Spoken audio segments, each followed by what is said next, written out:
This is John Trek McPhee, the Sheriff of Baghdad. This is the SOB podcast. I'm talking to a actual student of mine, and we're going to talk today about new guy shooting. If you're new to the range, if you just bought a gun, this is the podcast to listen to. I'm here with a friend of mine, Ken. Ken, kind of introduce yourself, tell the guys a little bit about you, and then we'll move on. What do you think? Yeah, man. Thanks for the introduction. How you guys doing? Ken Stewart. I'm work in the technology world out of California.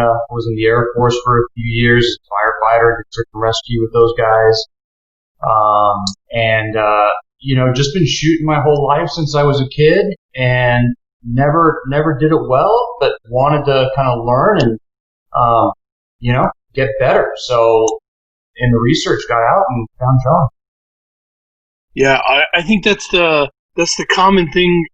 Like, guys that find me are generally smart guys who have gotten, like, you see shootings all over the internet, right? There's guys with guns, there's guys with knives, guns, there's guys with, there's a little everything, right? And you start watching the internet and you want to get better, and you start listening to some of these guys on the internet, but you never get better.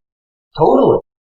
Yeah, it's, the way that I went about my research was really just, I tried to be pragmatic, right? I thought to myself, like, who are the quiet guys that are really just known to be the best shooters outside of, like, the ego of competition?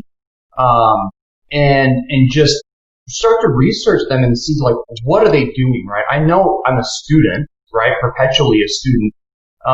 And so getting out there and seeing, like, okay, how am I going to learn, right? I mean, I could go sign up at a class where there's 30 guys in there and they're just running around dumping 1,000 rounds a day downrange.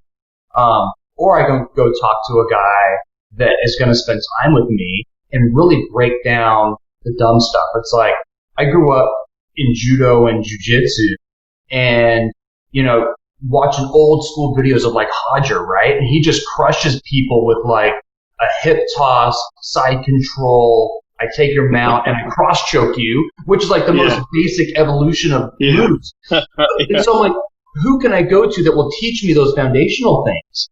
And I came across your videos, man, and that's what you were doing. Like, look, we can dump 1,000 rounds downrange all day. You're not going to learn shit, right? But if we can scale that down and focus on the minutia, like, the other stuff will come together. Yeah, well, I agree, man. And I'd say, some of the, in the beginning of the jiu-jitsu kind of culture, you know what I mean? These guys weren't winning with many moves. They would, and there's some guys, you'd watch their videos where they won with the same move every time. They'd hit it from different positions. They'd start it sooner, later, whatever. But it was always the same move, and you're like, that's the move they teach you day one. How is this super advanced guy, winning with this move, right? But the truth is like, I do believe there's kind of foundations, and I also think, like, with the shooting 1,000 rounds, everyone will tell you, you'll hear it on the internet all the time, you're accountable for every time that bullet leaves your barrel. You know what I mean? Like, you've heard this 1,000 times. Right. Yeah, we'll go to the range because it's a safe place, and we'll just waste fucking 1,000, 2,000 rounds of ammo when it was like, well, the whole time it was in front of you. Be accountable for every round. If you looked at that for accuracy, right? Like, you would realize we're just wasting fucking ammo. And I'll tell you, dude, like, all my time in the Army and in the unit, like, my buddies would be like, hey, dude, let's, Saturday morning, meet me at the range, bring 500 rounds. I'll be like, okay.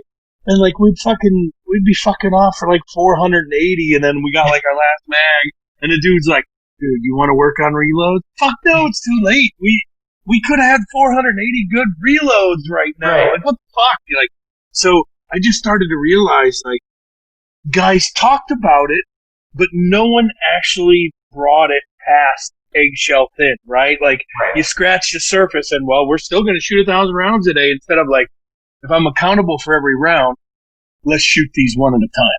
Right. Well, 100%. And it was like, not to continually make the analogy, but it's like my dad always said in the judo world, like practice doesn't make perfect at all. Fucking perfect practice makes perfect. So if I practice it wrong every fucking time, guess what's going to happen in real life? I'm going to fucking do it wrong. Yeah, for real. I read one of those psychology books where like musicians, it was talking about how to practice, how people practice. I even forget what book it was, but one of the parts that stuck out to me was, a piano player, right? You're gonna play the piano, and there's a flow to it, there's a rhythm to it, there's like, are we playing hard or soft, right? Any of that stuff. And what stuck out to me was these pianists, right? As these coaches would be coaching little kids, and it's like, why play the third note if you didn't get the first two right? Right. So it's like, play the first note right, ding, good job. Now the first two, ding, ding. Instead of trying to practice it all and fucking shit up somewhere in between, you should practice it all as it comes, getting it right. Because what ends up happening is, you're in the middle of the thing and you always have trouble with this part. Well, guess what's going to happen for real? Just out of habit and bad practice. You'll be like fucking sweating bullets when this part comes up because you're going to fuck it up to where, these certain coaches would be like, no, we're going to get it right through there and we're going to practice it one note at a time, right? So by the time you're stringing it all together, you're actually doing the perfect practice. And then I think a lot of guys miss this. And I'll tell you, man, the fucking internet is, and I'll say it, fucking sue me. I don't give a fuck if you like it or not. The internet is the death of expertise. For real. 100%. For real, right? And it's like, anyone could be an expert. Anyone could make these fucking videos, and I see these guys, they're shooting, making these fucking videos, and it's like, oh, why don't you go fucking join a police department? Right. Why don't you go join the army? Oh, well, you're not going to do that because you're really a fucking coward or a pussy. You just make great shooting videos, right? So, I think, having said all of that, the way you practice is going to set you up for success or failure in the long run. 100%. Well, and the other thing too, about the way that you're setting up your classes, I don't know if you remember my first ever class when I flew out to meet you. West Virginia, man. Like flew out from Cali, right? Yeah. And I knew what I was getting into, and I had specifically been like working on my grip, right? Like literally working on it. And then I get on video with you, and I started laughing. You're like, what are you fucking laughing at? And I'm like, dude, everything I thought I was doing has nothing. I'm not fucking doing it. Like I'm not even close, right? And you laugh. You're like, yeah, I hear that all the time, right? Like, like I'm about to hit play, and you're already like, oh, I already know. And I'm like, totally. Wait, I didn't hit play yet, right? Yeah. And the reality is, man, is like, I think that people aren't doing that foundational work as instructors. One, because people that take the classes, I think generally, they want to do the tactical shit, right? Like, I want to fucking fast reloads. I want to dump a bunch of rounds down range because that's exciting and it's cool, but it doesn't make you any better. And for the instructors, they're like, look, I want people to want to be here and do all this crazy shit as opposed to like, where am I actually going to get better? Right. I think that's a big difference, man. And that video doesn't lie. It just, you can't argue the video. And no one else is doing that. Right. Well, look, when I started the video in fall of 2012. Wow. And the comments I got with teaching video classes, this'll never work. And I was taking, in the fall of 2012, I had to set up a website where you could email me your videos. I would coach them and send them back to you. And I got shit all the time like, this'll never work. You can't judge someone shooting if you weren't there. Like, the cops do it all the time. They wear fucking body cameras. It's called evidence. If you didn't know, you know what I mean? And it'll hold up in a court of law. Like, you think your training's going to hold up in a court of law, smart guy? But I started this in 2012, and I just got a ton of shit. And it's really why I started the membership site, because I just closed off because I was tired of getting hate. And at the same time, like look, there's guys, and everybody knows these guys. There's the guy who, like, he's a little bit vain and he's worried about his six pack. He's going to go outside and cut the grass at fucking almost nothing because he needs to get a tan. There's, guys that are kind of like, the chubby kind of fat slob guy. There's guys out there that are fucking dickheads that don't like anybody, right? And then there's guys like me where, like, I've always been the good intent guy. Like, hey, if you need my help and you ask, I'll do whatever I can to help you. If that's give you the shirt off my back, let's do it. And as the good intent guy, as the long time, look, I've never been the fastest runner or the strongest guy but I am pretty fucking good at a lot of shit. And it came from, like, having good intent. Like, let's just figure this out.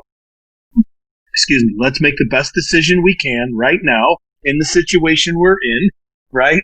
Yeah. And like, go from there. And being the good intent guy, taking all this hate from all these fucking guys who, taking hate from a guy who has actually shot himself in the foot, like, literally, right? Like, what the fuck are you talking about? Who the fuck and like, right. It's just crazy to me. So, but the truth is like, I started doing the video. I started working with the Coach's Eye, the guys that make that app I use.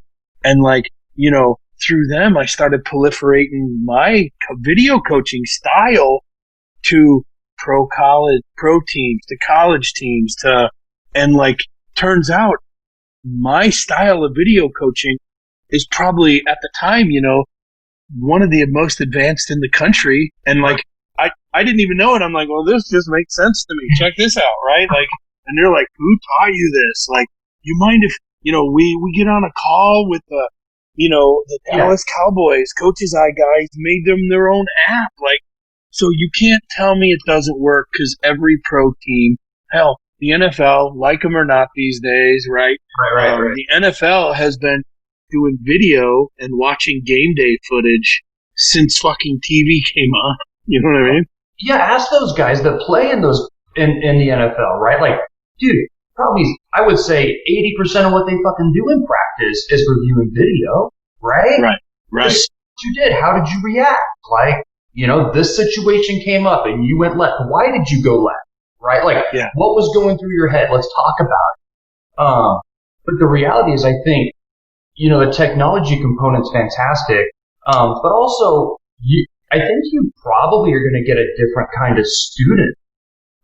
You're going to get students that are like, look, I'm going to shut up and I just want to learn, right? Because I have faith that, like, when you show me a video, because if you didn't have a video, you could just say, hey, you did this or you did that. And I could be like, I don't think I did that, right? Like, and I'm just thinking to myself, but you could be like, no, dude, like, here's the video. That's what you did. And let's talk about it. And if I think you're going to get those students that are like, man, like, I just want to shut up and learn. And the evidence is what the evidence is. Point, right? Like, fucking camera footage, dude. You can't deny it. Right. And so all that works. But, and it's funny because, you're in the process, right? I mean, not only is the video footage, really pioneering, but also, like, debunking some of the stupid myths out there about trigger jerk. I remember laughing my ass off in that first class, and then even more I laughed harder in the second and third class, right? I'm like, oh, here we go. This is great. And I kind of, like, watch and see how people react, because the science doesn't support that trigger jerk is going to do anything, right? Outside of, like, what the rest of your grip and stance is helping you do. It's just funny. It's just funny. But of course people are precious about it because they've got it beat into their head for their entire life. And so telling people what you've learned for 20 years or 30 or 50 years, people are going to have a reaction to that, right? Yeah, well, I think the trigger jerk myth, that first video, like, I think it's still circulating. I think it's over, like, 3 to 3.5 million views on trigger jerk is bullshit, right?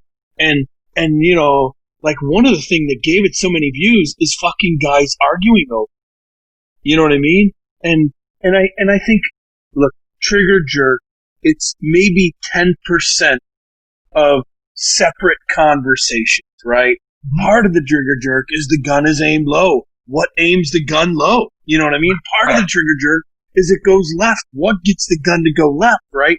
And those are just the top two off the top of my head. And then, if your trigger finger is moving the gun underneath your hand, it's not sympathetic finger fucking pulling, jerking. It's, you know what I mean? It's your fucking, if the trigger pull is 5 pounds, how is that overpowering the firing hand gripping the gun? If the firing hand gripping the gun is tighter than 5 pounds, then the trigger shouldn't matter. But the trigger jerk conversation is a dead end road because it's 10% of probably 3 or 4 other conversations. And here I come along saying, hey, let's expand the conversation on this.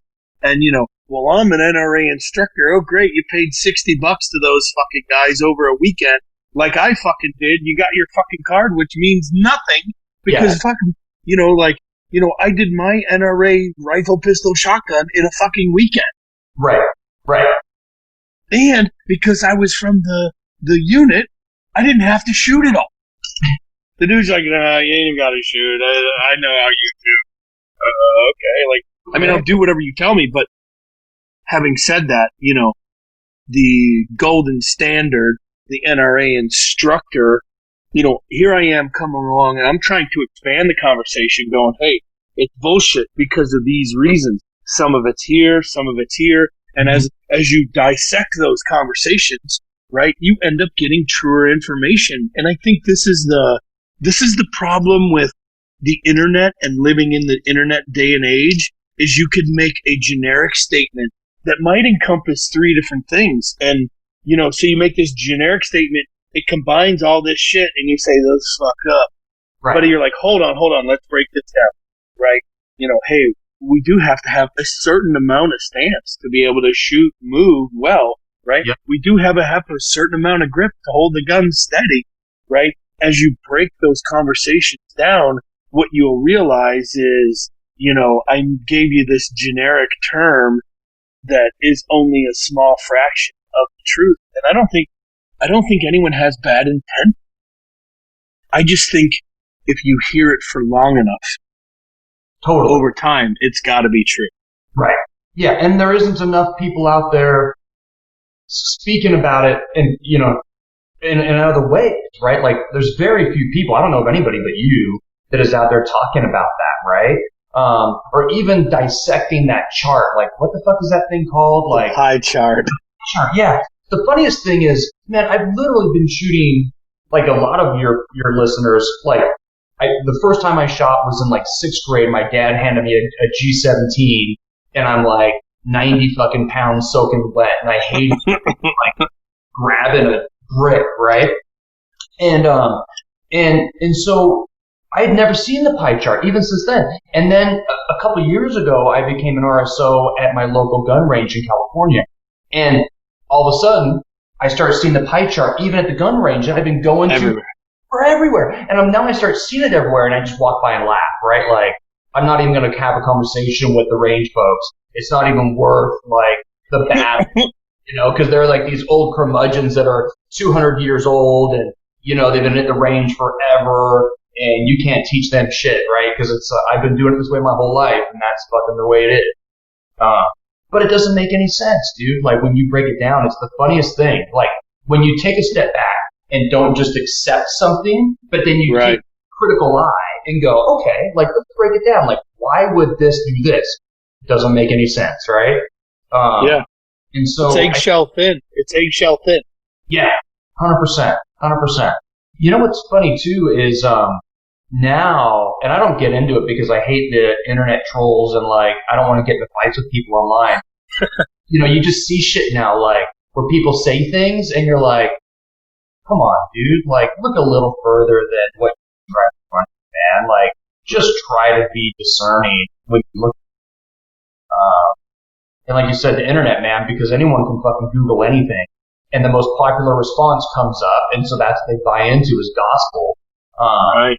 And it just, it sucks. It sucks, but it's the way of the world today, right? But I saw someone post the other day, like, stance is not foundational to good shooting. I've seen that too. And I was like, really? Like, look, like you said, it's all part of a puzzle, right? And if you're doing everything at 99% and one component's off a little bit, you could probably compensate for that, right? Yeah. But if you're doing all of it at 70% because you're a relatively new shooter like myself in a proficient way, then that, if you don't do the stance, if you're not standing properly, then it's going to make a huge impact because none of it is done at a really high level, right? So, I mean, that's my perspective. I just laughed when I saw it and I was like, that doesn't make it. Yeah, I mean, look, you could do whatever you want. You know what I mean? Like most guys could, right? But when I seen the stance is not a foundation of shooting, I would go, okay, what do you consider the fundamentals of marksmanship, right?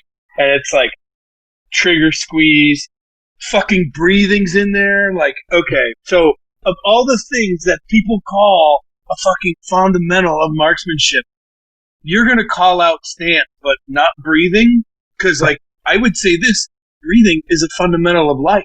And breathing is complete bullshit because you're never going to fucking stop unless you want to fucking die, and then, well, that's on you, right? This is America. Stop fucking breathing. I don't care. But I would think of the fundamentals of marksmanship, right? Like, trigger squeeze, follow through, right? Like, you're going to fucking say stance is the bullshit.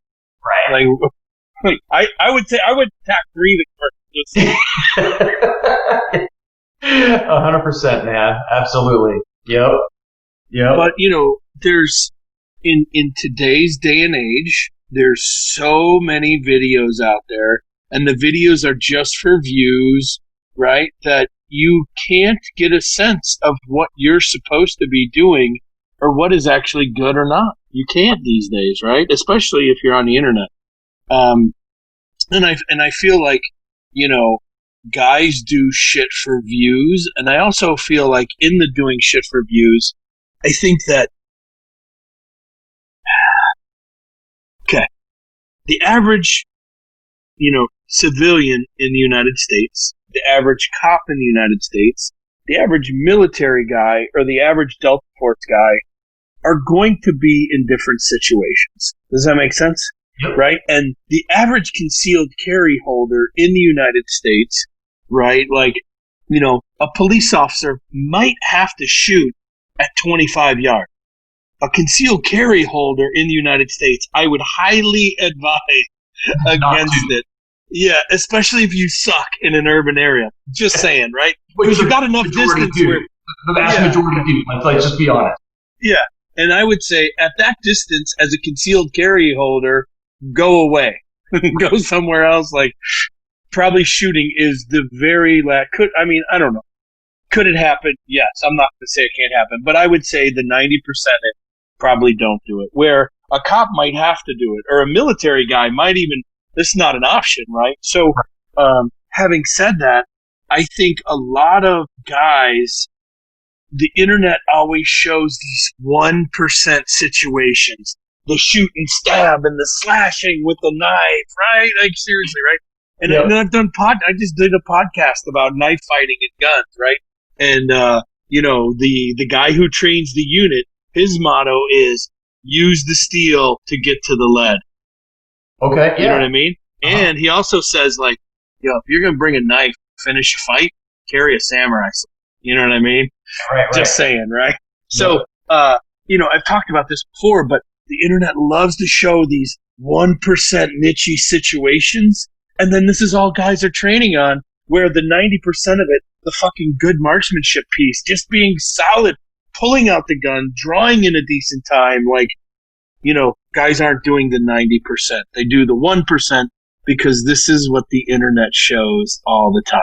And if you had the 90% down, how hard would this 1% situation be? Well, yeah, I'm doing something a little different, but, okay. And then as a unit guy, we train the 90% daily. Like, this is our 90%. This is our bread and butter. What if this happens?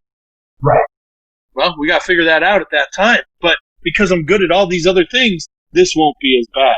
But if I only train this, I would suck in so many other areas.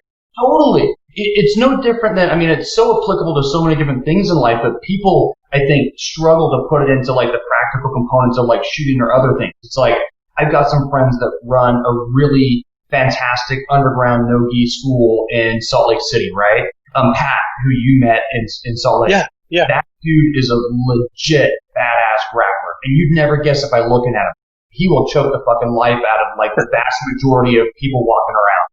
And when you go to a school, like man, people will show up and be like, man, I want to fucking learn the Barambola. And he's like, dude, you can't fucking do an RNC. Like 90% of the world on a mat, you're never going to get into a Barambola situation. So leave that shit alone.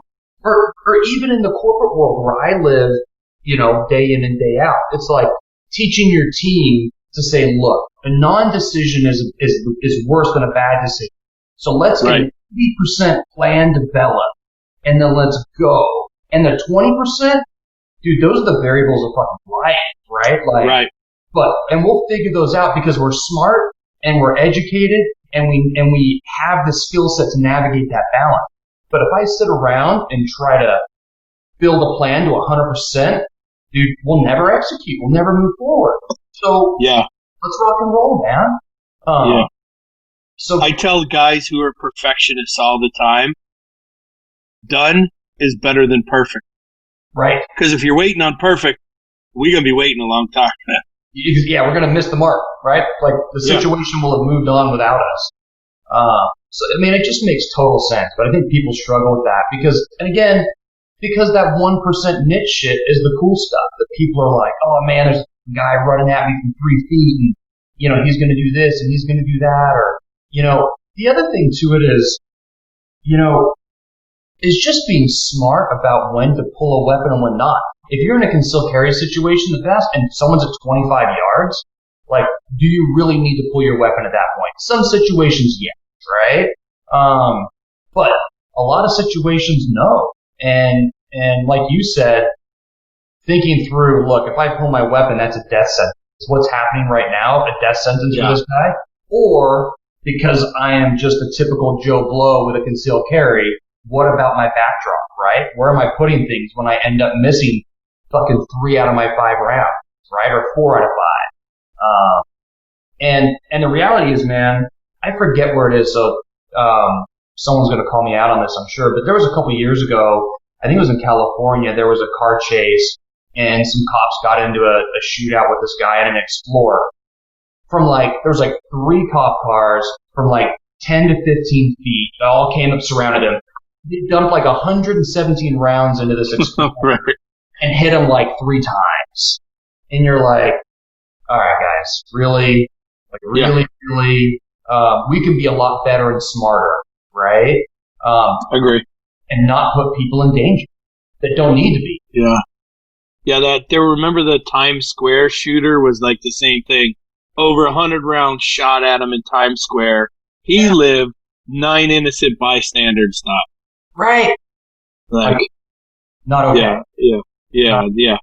Well, and I think that goes to being able to train at that 90%. And I'll tell you I feel like everybody, and look, if you've been a professional at anything you do, right, you realize the hard work it took to get there.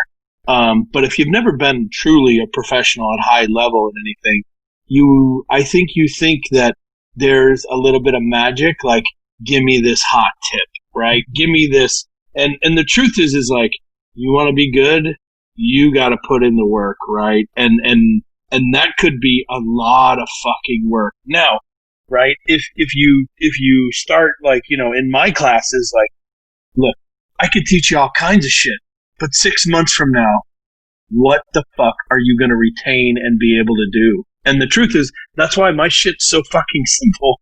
Because it's I want something to stick with you for months, years, to where, you start coming to classes once a year with me, you're not backsliding.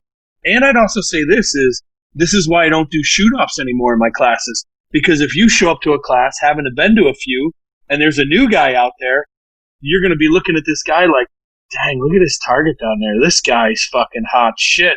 And the truth is well, you actually started as the new guy. You've just been progressing the whole time. And it wouldn't be fair to the new guy to do a shoot-off because he's trying to get dialed in for the first time. So I think people are always looking for this magic, like like in the movies, like, I'm gonna tap you on the head with a wand, and all of a sudden you're gonna be Prince fucking Charming. Like it don't happen like that in the real world. So, in especially in my classes, is I'm trying to just give you those one or two things you could walk away with, to where now there's, from this point, seeing it for what it really is, there's no backsliding. Like, if you just put in some work, Right. you would constantly be getting better. Right. Well, and you know what's interesting is, I mean, when I walked away from your first class, every time I shoot now, I literally draw my index on my hand, right? Like, legit draw it on my hand. I show it to the range, I get squared away, I draw it, because now I can do that, right? I can think about that component. The other thing is, I go out shooting with friends, and it's funny, they're like, dude, aren't we going to shoot more? And I'm like, no, I'll go up, like, what are we working on today, guys? Like, specifically, are we going to work on this or that? Like, I'm not here, yes, we could show up with 1,000 rounds in the middle of the desert, right? And just, like I said, do nothing, or we can be here to learn, and, I can spend the money on fucking beer later as opposed to just wasting money on ammo, For real. I'd rather spend money on booze, Yeah, exactly. So, that part I think is hugely important to say, look, how can I break this down into incremental steps so I can get, like you said in the classes, 1% better today, right? And not to belabor the social world today, but people who want that magic touch, it's the instant gratification of our world today, where people are like, just tell me and I'll do it, and now I'll be a fucking unit guy, right? Like, no, dude, that's not the case. Yeah, I agree. I totally agree. I think everyone, and like this happens in dojos all the time. The guy comes in and he's like, well, teach me this move. And you're like, well, could you do these other moves? Because if you can't do these, there's no reason for me to teach you this. Right. You know what I mean? Now, having said that, right, is I have to, people say to me all the time, like, man, I bet if you got a new shooter, like, they wouldn't have any bad habits. Well, that's absolutely not true. Your brain, in your brain, like it or not, you're cognitively biased. Your brain has all kinds of biases. So you already have these thinking what I should or shouldn't be doing and how this works, right? But having said that, is I have to show you a few things and you have to pick them up.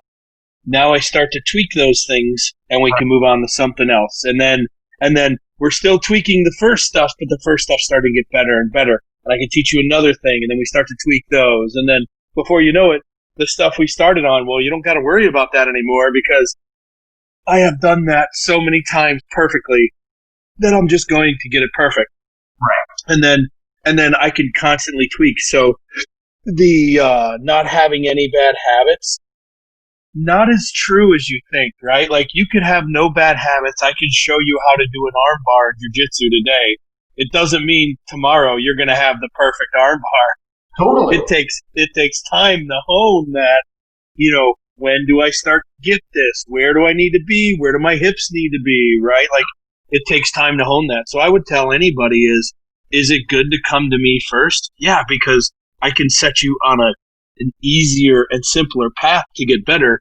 However, you're still going to have some type of preconceived notions because you've watched TV. You know what I mean? Like, you've seen Rambo shoot the machine gun with no shirt, and you're like, that's how you do it, right? And then, like, once you know how to shoot, you're like, oh, Rambo, you're gonna burn your nipples, dog. Like, you don't want brass hitting your nipples. Well, I was gonna ask you, dude, on the next class, are we gonna do like a John Wick mag change to fly an armbar? Like, is that? Yes. That's in the 3-day class. We are. Yeah. Yeah, that's a 3-day class. I don't have time in the 2-day, but 3 days we'd have enough time for real. Oh, totally. Yeah. Well, and so even past like the cognitive bias that people have, like there's physical limitations, right? Like, oh, for sure. We had a guy like, oh, my thumb won't come around the grip, so I grip it like this on my carbine, right?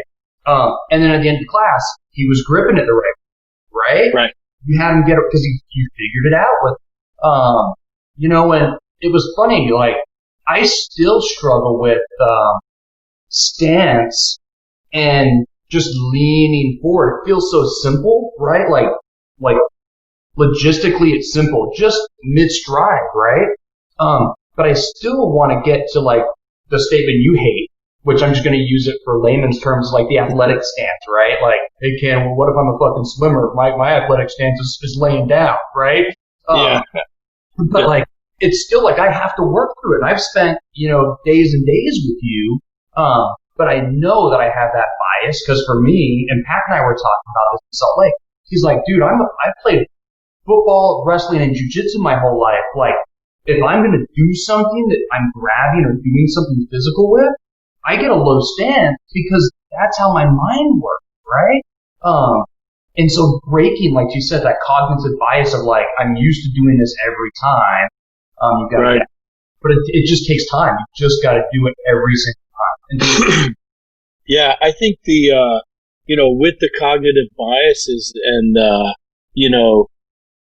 is I think a lot of, look, psychology-wise, the biggest limiting factor to everything we do is the language between each other, right? I think like ancient Greek, which Greek was the first language the Bible was written in, right? Yep. There was like 13 different terms for the color blue. Yeah. Right? But, look around the room you're in, like I see about 10 different shades, 5 different shades of blue right now, right?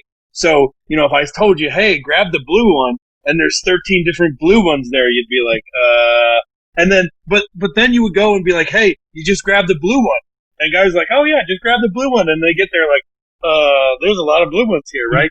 Right. So a lot of time, language is the limiting factor in training people or getting people to do anything. However, right, this is why I don't like that term athletic stance, because it's not descriptive enough to tell you right now where each piece of your body is. So I try to be more specific than that. But this is that, the, hey, kind of do it this way, kind of help a guy, when it's like, well, let's take a step back and let's explain to this guy where each piece needs to be. And of course he'd be able to perform better. Some of it he might be screwing up, and this is where, like I tell guys all the time, right, is if I find 10 things wrong, 7 we could fix right now. Just good communication, right? And you're like, yeah, you see it on the video, you're like, I don't even know why I was doing that. I can easily never do that again. And then 3 are like, oh, like I did it again. Like, okay, just don't mess up this one thing. Okay, ready? Go. All right, I already messed it up. You're like, whoa. So, but a lot of that has to do with just language and how we talk to each other, right? And that's why I always try to be as specific to an individual as possible, because you're right. What I tell you may not work for the guy who has an injury that can't wrap his thumb around it.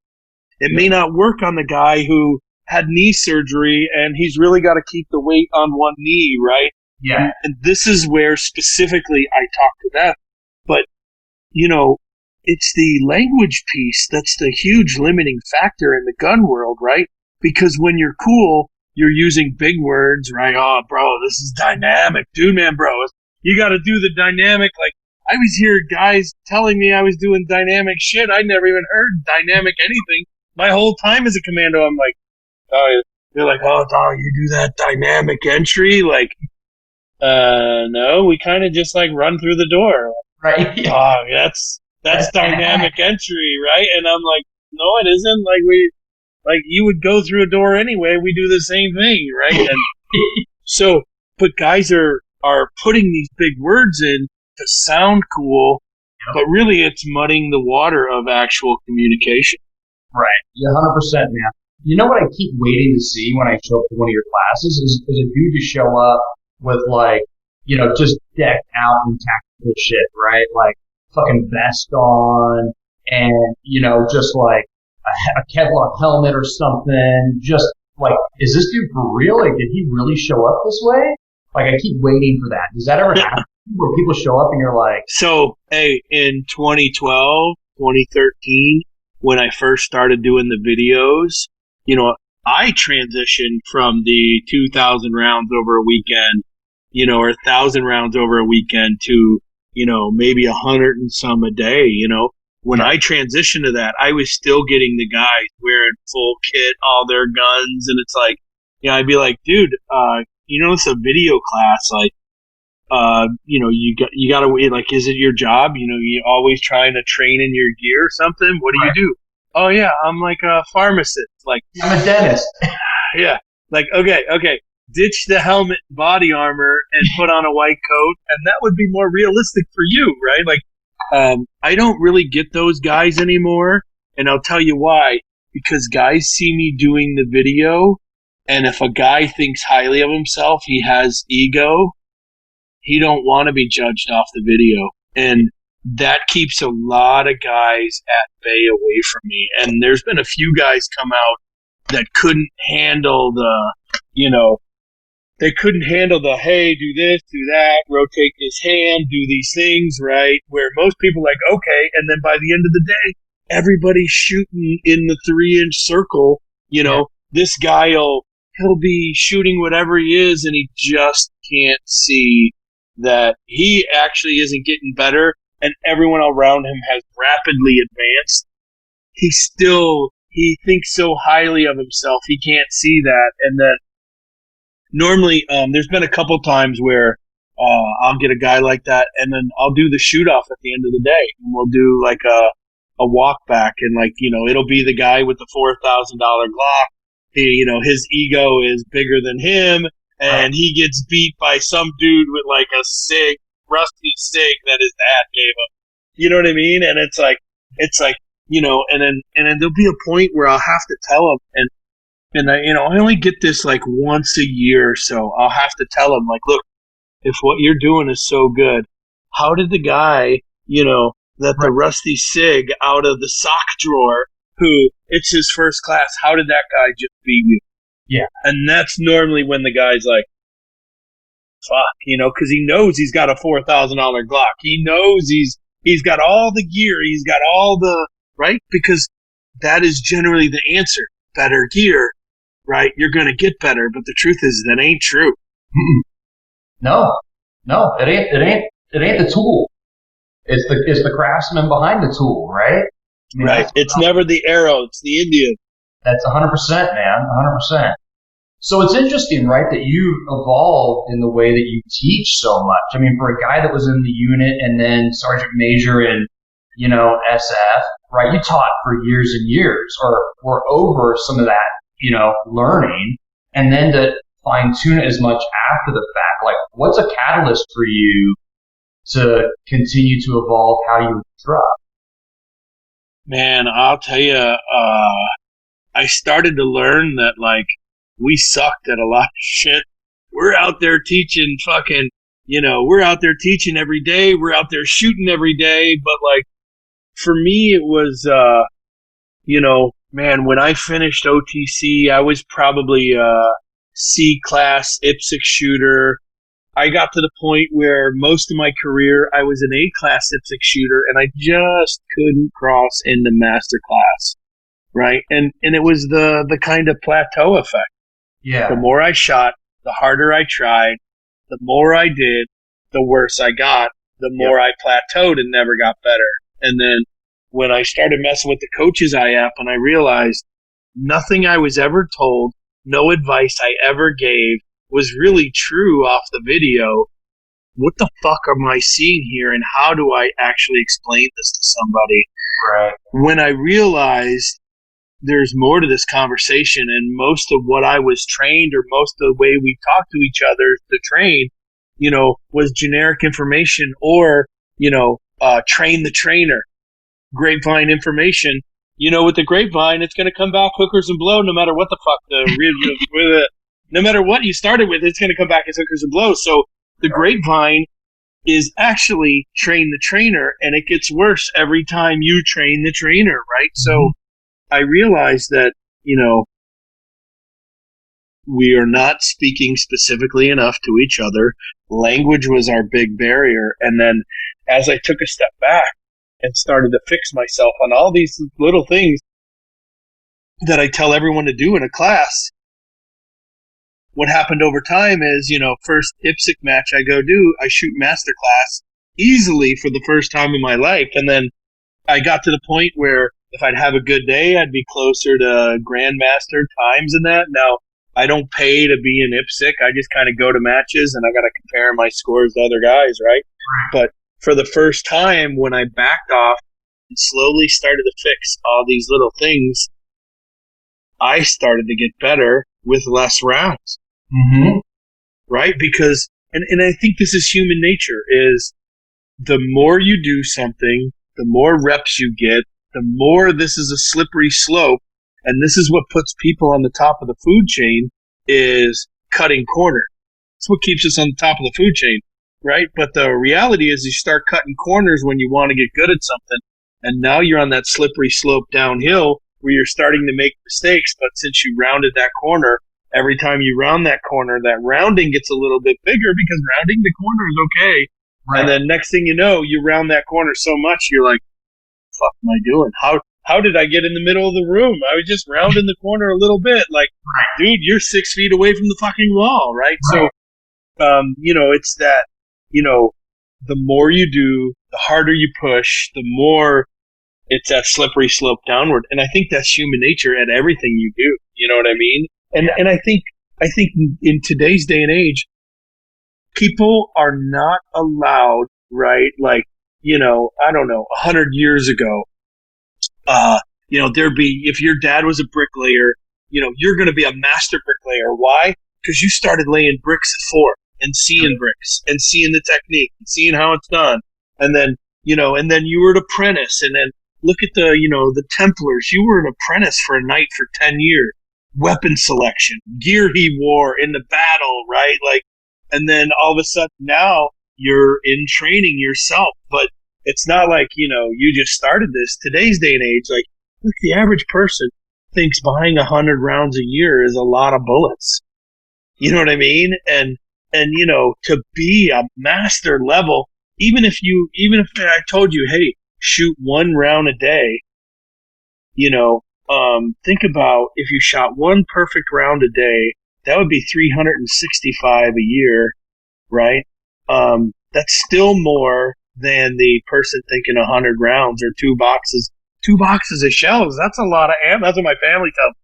How many boxes of shells you got, John? Like, 2. And I don't tell them, like, they're cases.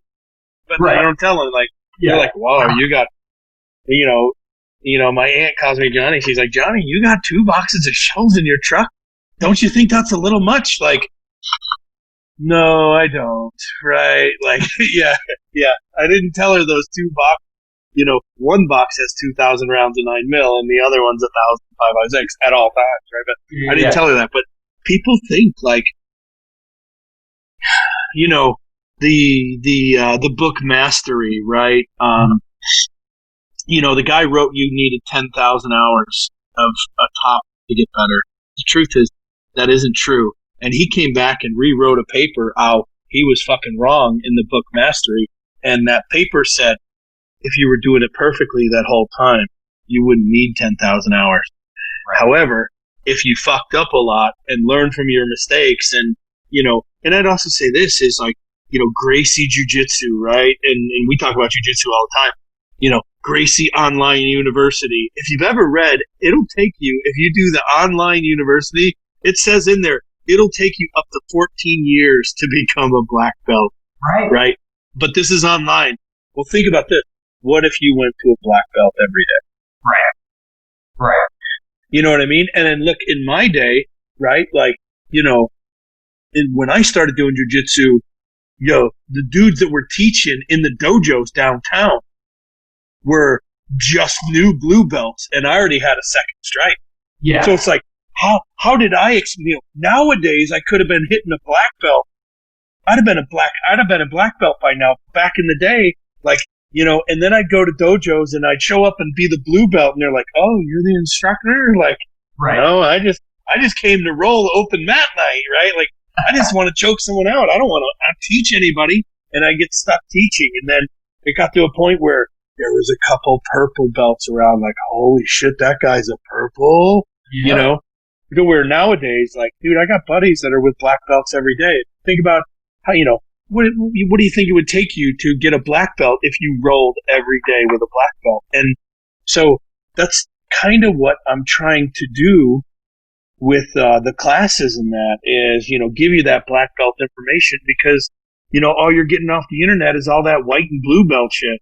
Exactly. Well, and the funny thing is, to even go further on that note, like, I'd rather be a John McPhee fucking Sheriff of Baghdad blue belt shooter than, internet savage fucking YouTuber black belt, right? That's never actually been down the road, because you see that these days, right? Where people are now a black belt today.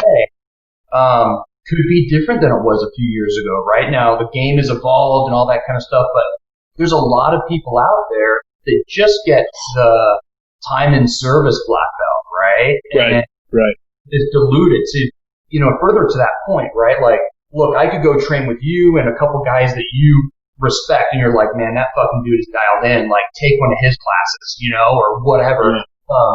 And yeah, like, I'm a John McPhee fucking blue belt. I may go into your class and your shooter level is a purple or a brown or a black, but I'm like, yeah, I'm a blue belt, and I might outshoot you, or I might choke the shit out of you. But that's just life. I mean, I trained all over with Pat in Salt Lake, and, I was under Health Racing, California, and, I wear a purple belt, and I go to academies all over the world as a purple, and I'll give the black belts a run for their money, right? I mean, just because of the level of instruction where, I'm not going to hit this stupid fancy shit, right? Like, right. But foundationally, I'm going to do a good job.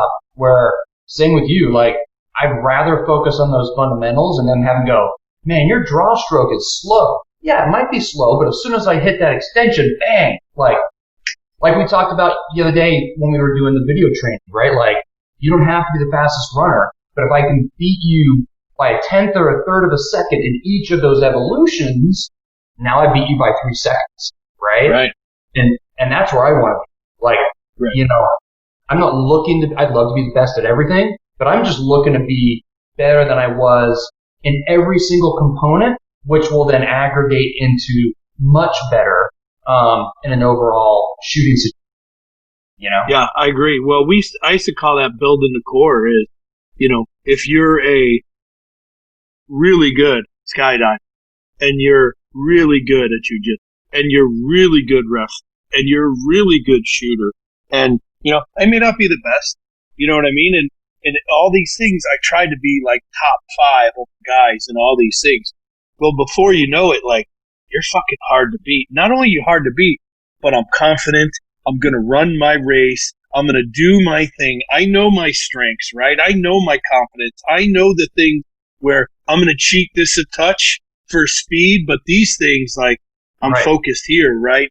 As you start to, across the board, start to build that competency of a core of a human being, you'll find it's better to be good at a lot of stuff than fucking great and shitty, And it's really the law of averages. Like, a lot of times we used to do these multi-event shooting, run, ruck, right? Okay, yeah, there's going to be a guy, he beats me on the run. Great, right? Okay, well, what if I came in top 10 on the run, but I came in 3rd in the shooting, I came in 2nd in this, I come in, right? You average all that out, and now I'm top 3 to right. Where, well, you beat me on the run, right? But you tanked in few things, you're in 30th place, right? So it's really the law of averages, and the more you can average out to be pretty good at a lot of stuff. I mean, a lot of the events that I would win, like, I was top 3 to 5 in all the events.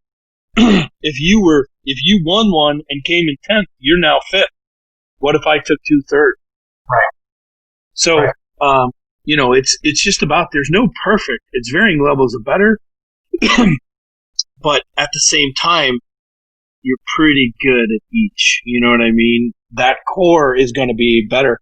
We've had guys come out to the unit back in the jiu-jitsu days. I'm not going to name any names, but he does hand-to-hand and shooting all over the fucking internet right now. And he came out thinking he was going to teach us a thing in hand-to-hand, right? And, like, fucking white belts were handling this motherfucker. You know what I mean? Like, seriously, right? So, I've seen, I'd rather be the unit dojo white belt, you know what I'm saying? Than like the white belt from fucking who knows where academy. Yeah, exactly. 100%, man. 100%. It's interesting. The other thing I was going to ask you was I found it, and I appreciate it, but it's funny, I see it come up in your classes. Each one of your classes I've been to, someone asks, hey, will you shoot for us? Like, will you show us what it's supposed to look like?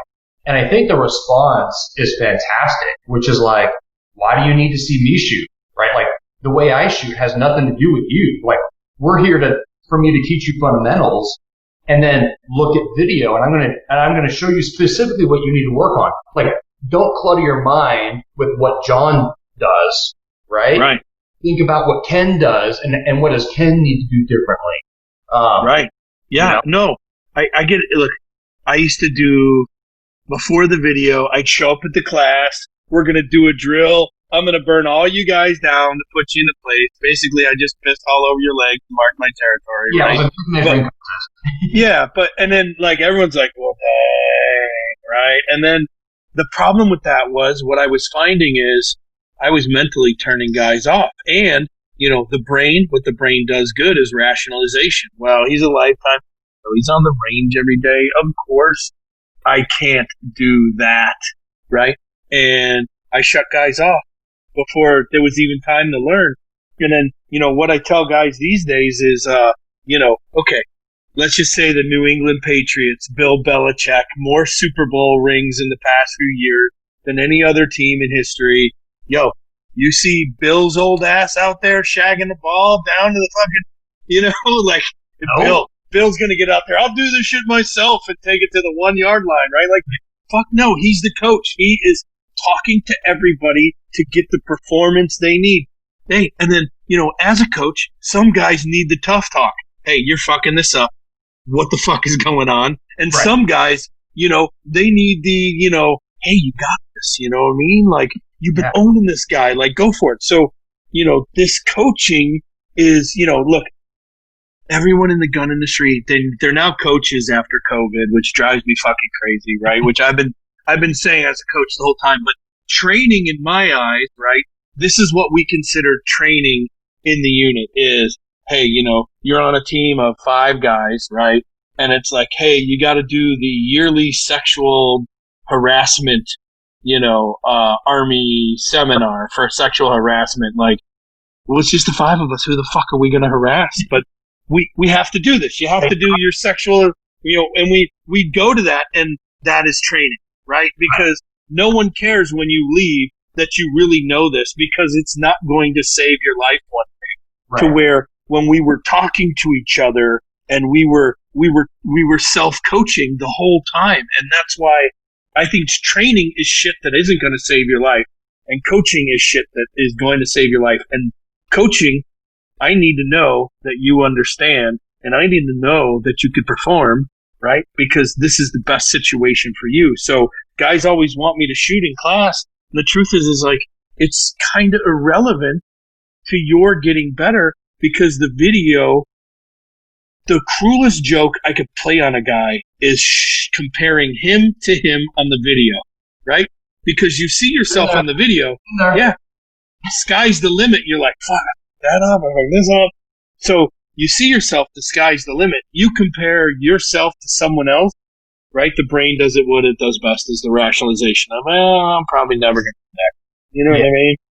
Well, and it's interesting too. Like, yeah, I'd love to see you shoot, right? It's always good to watch Tom Brady throw a fucking beautiful pass, right? Like, insert amazing athlete X, right? Right. Yeah, cool to see the best do what they do, right? Because that's what you aspire to be when you're working hard, is to be really fucking good at it, right? But at the same time, look, I expect you to be fucking great at what you're shooting. So when I show up to your class to see, and then you shoot, like, I wouldn't be, honestly, like, I would just look at it and go, well, yeah, that's kind of what I would have expected him to do, right? It looks fucking right.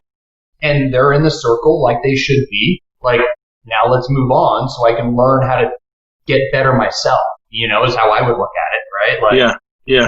You wouldn't have done anything that I didn't expect you to do. It looked fucking great, and it was fast and efficient and accurate. Like, fucking moving on, Yeah.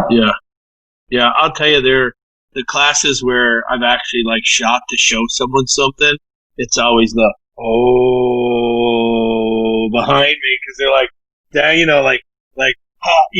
my Yeah. timing's good, everything I'm telling you guys, like I work on myself, right? That's how I know to even tell you. But like the times where I've like pulled out a gun and actually shot or something, it's Yeah. always like behind me. I always hear like, oh, you just do that, right? Yeah, yeah. Like the Seth Curry, on the basketball court, right? Like hitting some half-court shot. Yeah. Just for warm up, you know what I mean? Yeah. Like, yeah, it happens. Yeah. That's funny. Yeah. All right, so hey, if someone was gonna come to a class, a new shooter, let's just say they bought a gun today or whatever, had guns forever, doesn't matter. What would you tell them about coming to a class? What would your advice? Man, I would say a couple things, right? I would say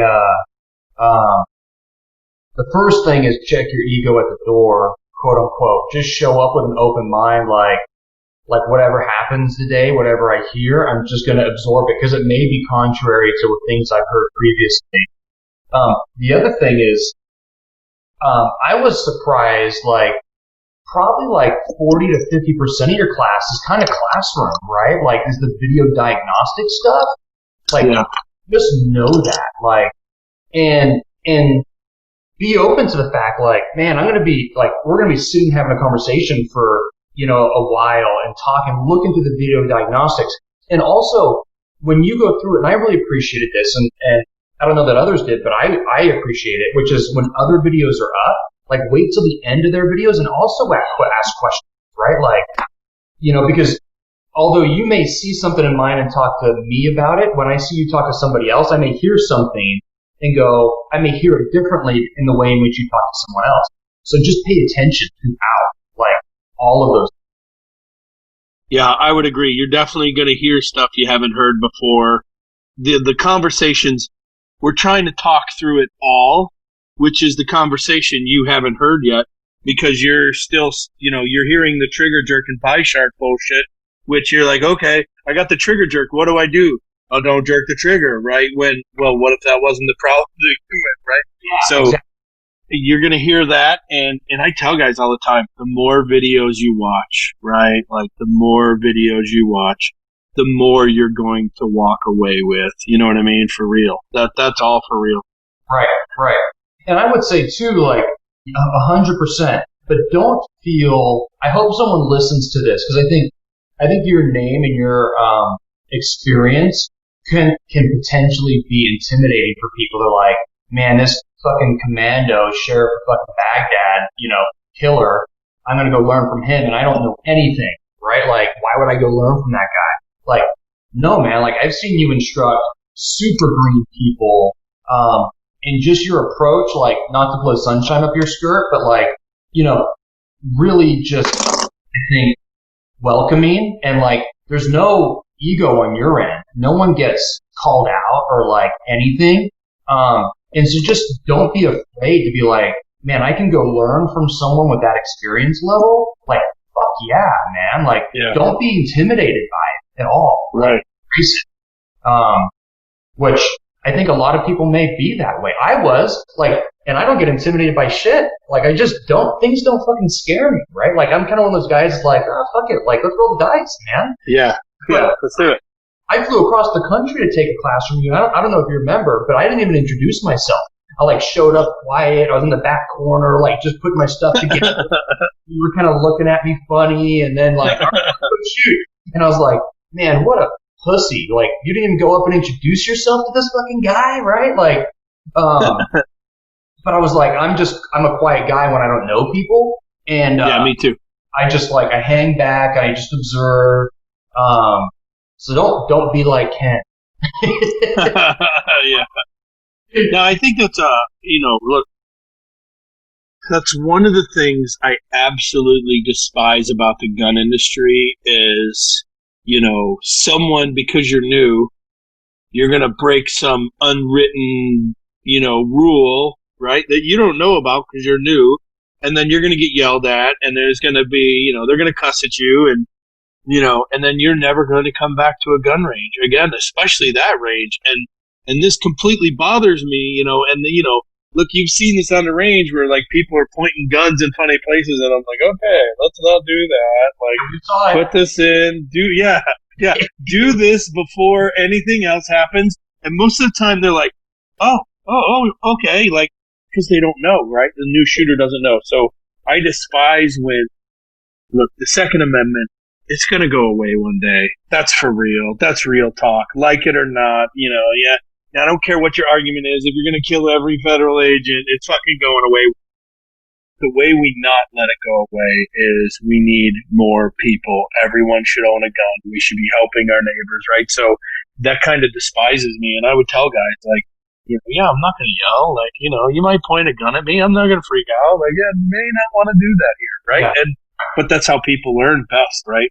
And that's how you keep people understanding that, yes, firearms can kill people, but treating someone like shit because they didn't know one of your unwritten rules, that's also not acceptable. And look, man, just to tie it into current events, the McCloskeys in your video, look, Second Amendment folk, like, you're all treating these people like fucking, just assholes. How about this? How about, yes, like, did they do things that maybe I or you would do differently? Sure. Did their fucking house get destroyed and did they get killed? No.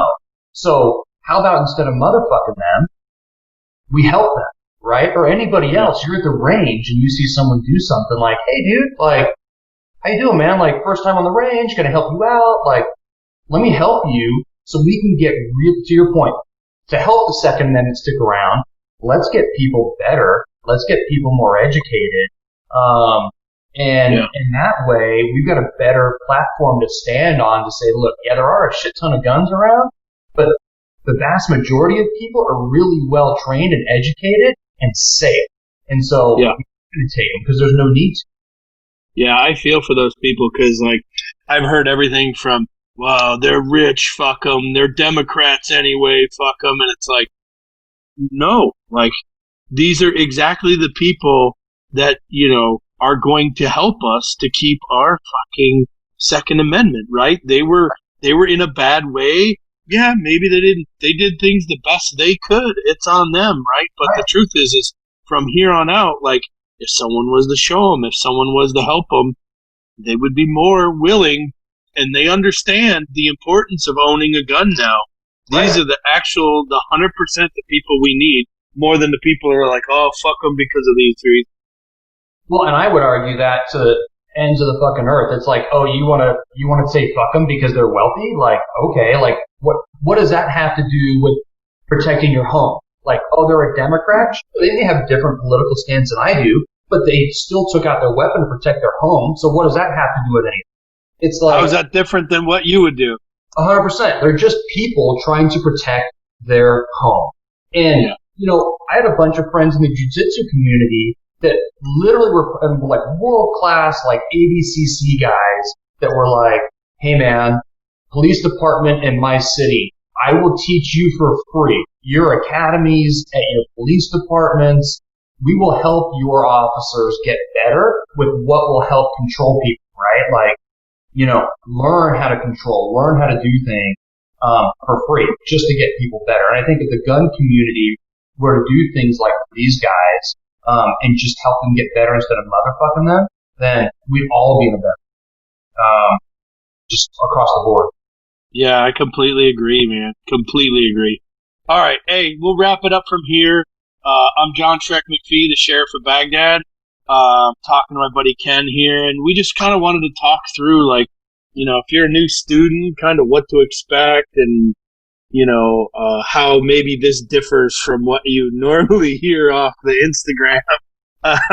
Ken, I'll let you wrap this up, man. I'll give you the final say. What do you say? Oh man, I appreciate it.